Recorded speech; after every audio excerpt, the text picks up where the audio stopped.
Concordia 7 greets newcomers with more cautions than a haunted house. From the moment the narrator lands, they're bombarded with bizarre, specific warnings, 3 voiced by uniformed officials, 1 from a tattooed stranger, and 1 bright enough to flash from a reprogrammed vending machine.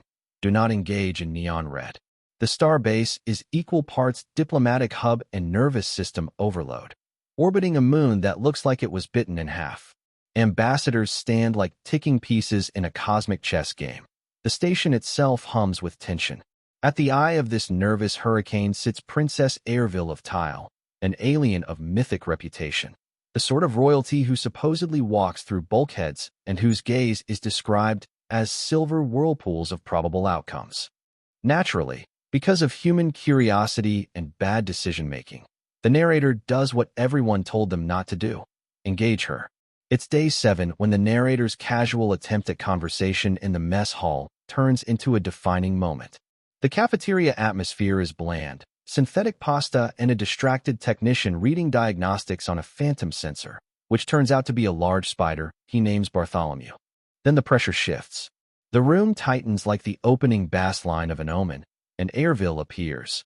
Pale gray fabric, ears tapering like sculpted crescents. None of the typical fortifications human diplomats expect. She is both tranquil and terrifying, a living rule. The narrator, equipped with social awkwardness and a penchant for small talk, banters about orbital politics and green pudding. Silence greets the attempt, but the routine starts. Each day the narrator babbles into the presence of a regal riddle who listens like a predator listening for a heart.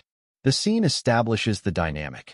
A human whose instinct is to fill silence meets an alien who communicates in small physical cues, setting the stage for a cultural collision and the story's inciting curiosity. What begins as a laughable social experiment quickly becomes the lever that tips Concordia 7 into metaphysical chaos. Zero-gravity forks in the mess are notoriously slippery. When the narrator drops one and reaches for it, Airville moves faster. Her long, reverent fingers pick up the utensil and place it on the narrator's tray like a sacrament, an innocuous gesture for her species, a statute-shattering breach of protocol for everyone else. The reaction is immediate and theatrical. Lights flicker, a repair drone named Chip melts into a puddle of smoldering regret, and the narrator's mattress develops an anti-gravity bubble. He becomes, quite literally, an error code in the station's systems. Commander Vex, the worn treaty-weary authority, summons the narrator to interrogate the anomalies. The explanation is bleak and bureaucratic. Direct interaction with the Tile, Airville's people, violates multiple conventions and possibly a metaphysical law. To manage the fallout without exacerbating interspecies tensions, the station assigns Squire 19, a holographic llama in a monocle designed for interspecies etiquette and passive surveillance. Squire 19 watches and records. Airville keeps appearing in the cafeteria. The station environment escalates in conspicuous ways. Food floats into spherical perfection, utensil drawers snap themselves closed, and ambient comfort seems to increase in her presence. Squire 19 identifies a pattern, imprinting, when an alien presence observes without apparently altering it, yet affects everything in proximity as surely as gravity does. When the narrator accidentally drops another fork and his hand grazes Airville's, the systems reboot, panic protocols flare, and Airville's ear twitches twice. A clear sentence in her nonverbal language. Squire 19 begins to parse meaning, and the station's fail-safes wobble. Gravity quits the next morning. Coffee floats into noses. Commander Vex shows the narrator a map with red zones and labels him an emotional contaminant.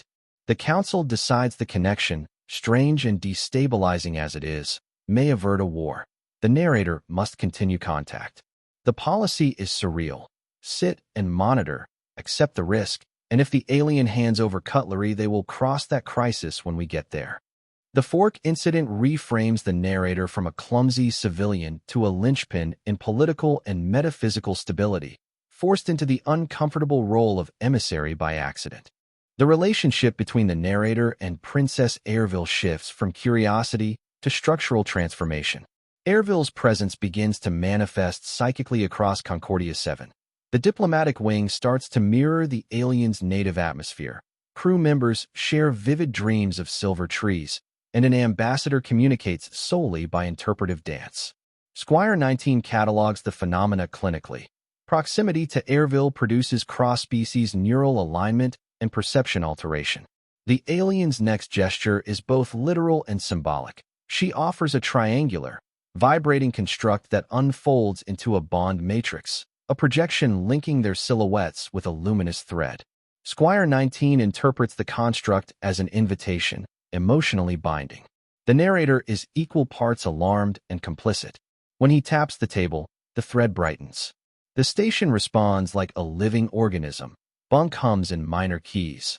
Water filtration sings harmonically with gravitational pulses, and the station's bureaucracy stumbles under the weight of a new shared experience. This mounting intimacy prompts a council meeting where dignitaries, sentient clouds, and cubes of music convene to judge the bond. Airville enters, commanding the room, and projects the bond matrix at full scale.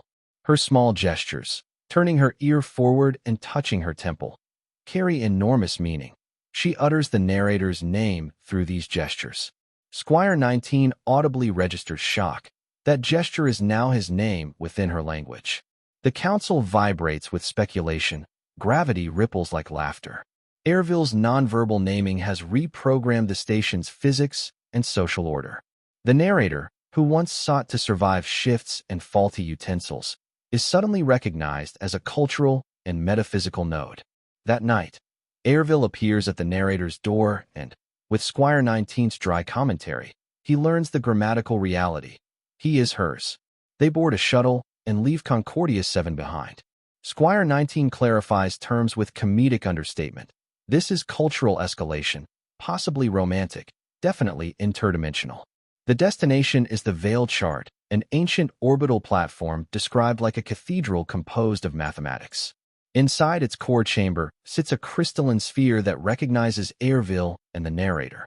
Projecting elders materialize, their tonal songs bending air into questions.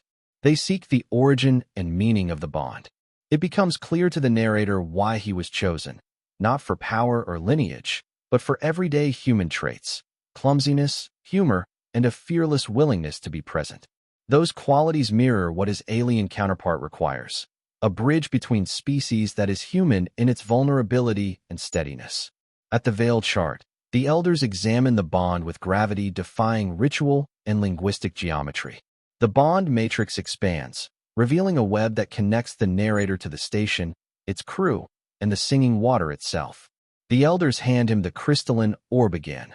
This time, he hears Airville speak. For the first time in the story, her voice breaks the silence. I trust you. That declaration validates the bond and completes the ceremonial evaluation. The Elder Council affirms the connection, and with a swift motion of her hands, Airville formally completes the union. The room brightens, the Veil Chart's architecture responds, and a metaphysical accord is struck.